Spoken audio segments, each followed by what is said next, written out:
Olá pessoas, sejam bem-vindos a mais um vídeo de HTML, hoje trabalhando com formulários, checkbox, que são aquelas caixinhas de seleção. Antes de mais nada, convido a você colocar um comentário e dizer o que você está achando desse conteúdo.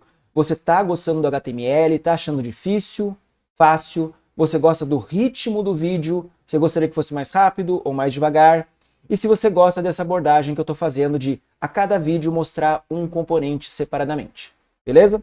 Vamos lá, então, na prática, a gente já tem o nosso arquivinho input do tipo checkbox pronto, um formulário vazio, e vamos construir aqui para a gente ver como é que funciona. Como ele é um input, eu vou começar com a palavra input, lembrando que aqui no VS Code a gente tem o Emmet Abbreviation, que permite a gente fazer esse tipo de entrada facilitada. Então eu vou colocar checkbox, vou pressionar Enter, e ele já vai construir para a gente o componente, né, o elemento input, type, checkbox, name e ID para a gente preencher. Se você não estiver usando o VS Code, ou por qualquer motivo você preferir escrever inteira a instrução, você pode realmente escrever. Abre sinal de menor, e aí você coloca input, type, igual, abre aspas, checkbox, e assim por diante. Você pode escrever ele na mão, sem problema. Deixa eu colocar aqui entre aspas. Name, ID, ou seja, fazer tudo na mão. Não tem problema nenhum, tá? Não tem diferença nenhuma. É só lembrando que o Emmet Abbreviation, que é aquela extensão já instalada no VS Code, já pronta, né, no VS Code, facilita para a gente construir os componentes. Continuando então. Para exemplificar, vamos salvar, né? Vamos testar aqui se apareceu a nossa caixinha. Tá aqui, ó. Então, o checkzinho, clicável, ok? E a gente tem que colocar algo mais para a gente conseguir visualizar e que o usuário entenda do que se trata aquele checkbox. E mais uma vez vai ser o nosso amigo label, que é o rótulo, que identifica aquele componente que está sendo o par dele, no caso um input do tipo checkbox. Para a gente fazer essa parceria, né, esse parzinho, a gente tem que identificar qual é o ID desse componente, no caso o checkbox. Para exemplificar, eu vou colocar HTML aqui no ID, vou colocar o name igual, lembrando que name e ID são coisas diferentes, né? A gente já tratou sobre isso algumas vezes nos vídeos. E aqui o HTML, que justamente esse for do label que eu escrevi HTML é o par desse ID. E aqui eu vou escrever HTML. Aqui eu estou exemplificando com nomes de tecnologias a serem selecionadas, ok? Aqui poderia ser qualquer outra coisa, tá? Então eu vou atualizar e a gente vai ver aqui, ó, HTML. Então eu posso selecionar HTML. Imagina aqui que é uma seleção, quais matérias, quais temas, quais tecnologias você se interessa. Aí você poderia selecionar no HTML e alguma outra tecnologia. Então eu vou fazer o mesmo esquema aqui, vou copiar esse bloco. Vou pegar aqui, ó. Opa, relei no teclado sem querer. Vou copiar esse bloco e vou trocar esse name por CSS, esse ID por CSS e esse for CSS, e aqui também o texto do label por CSS. Salvar e atualizar no navegador, e a gente vai ver que agora a gente tem checks diferentes. Se você já viu o vídeo que eu falei sobre botão de rádio, nele a gente tratou a questão de que o botão de rádio ele é seleção única.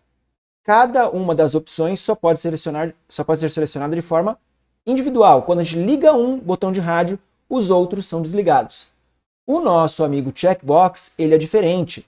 Ele pode ser múltiplo. Então, imaginando aquilo que eu falei, né? Vou colocar até vou colocar aqui um outro nível, vou colocar um H3, vai. Selecione as tecnologias desejadas. Algo assim.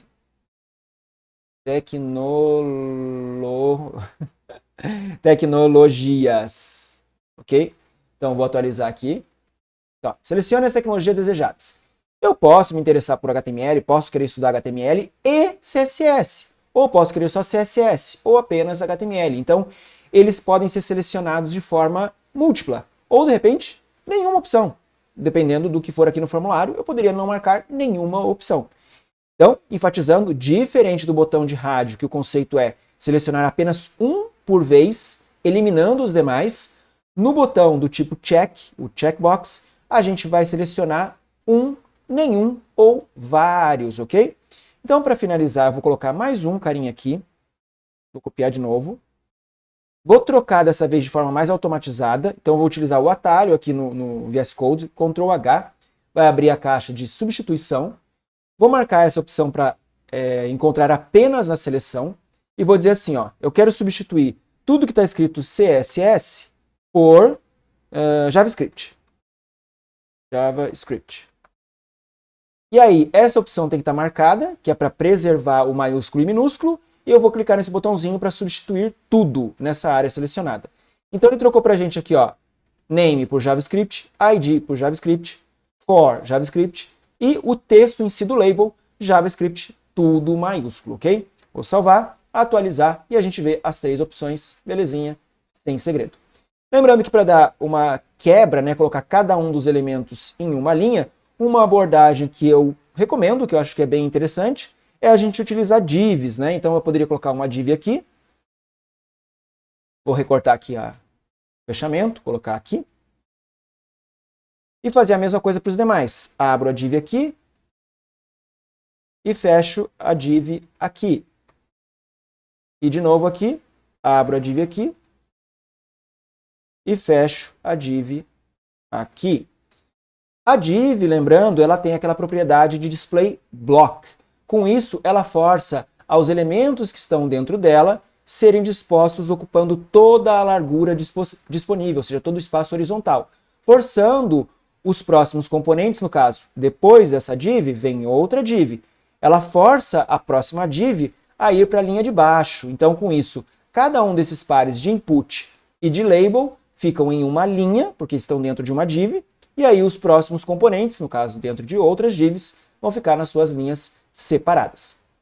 Lembrando também que a intenção de um formulário normalmente é a gente enviar esses dados. Então a gente poderia ter um botão do tipo Submit ou um input do tipo Submit. Vou colocar um botão aqui, ó, Button, Submit, vou chamar de enviar e atualizar aqui.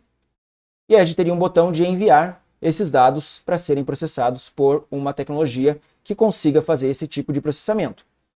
Lembrando também que aqui a gente está trabalhando apenas com o HTML, e o HTML é responsável apenas pela marcação, pela estrutura da página. HTML não tem poder de processamento de dados, ele não consegue interpretar, receber dados do formulário, conversar com um banco de dados, fazer algum tipo de cálculo ou coisa parecida.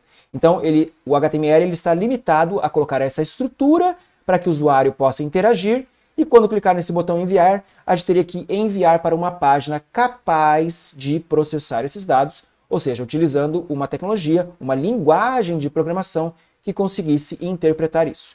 Isso vai ser tema para uma outra playlist. Não sei quando você vai estar assistindo esse vídeo em específico. Nesse momento que eu estou gravando, eu não tenho vídeos voltados a isso ainda, mas em breve estarei colocando no canal. Então, se você estiver assistindo mais para frente, ou seja, algum tempo depois do que eu estou postando esse vídeo que eu estou gravando aqui hoje, pode ser que já tenha esse tipo de conteúdo aqui no canal. Então você pode dar uma procuradinha sobre linguagens de programação e aprender como processar esses dados ao serem enviados por um formulário. Beleza, pessoal? Finalizando aqui então, se você gostou do vídeo, já sabe, né? Não preciso nem dizer. Então, se inscreva, curta, ative o sininho de notificações e compartilhe com seus amigos. E o mais importante, deixe algum comentário. Como eu falei no início do vídeo, coloque a sua visão de como você está sentindo esse aprendizado com o HTML. E mais uma vez, parabenizo você que está estudando, porque só assim realmente a gente evolui. Se você está buscando o conhecimento, se você está estudando HTML ou outras tecnologias, seja aqui no canal ou com outros professores, youtubers e outros tipos de conteúdo, parabéns para você, porque é assim que realmente a gente evolui. Beleza, pessoal? Mais uma vez, muito obrigado por estarem assistindo e a gente se vê no próximo vídeo. Fui!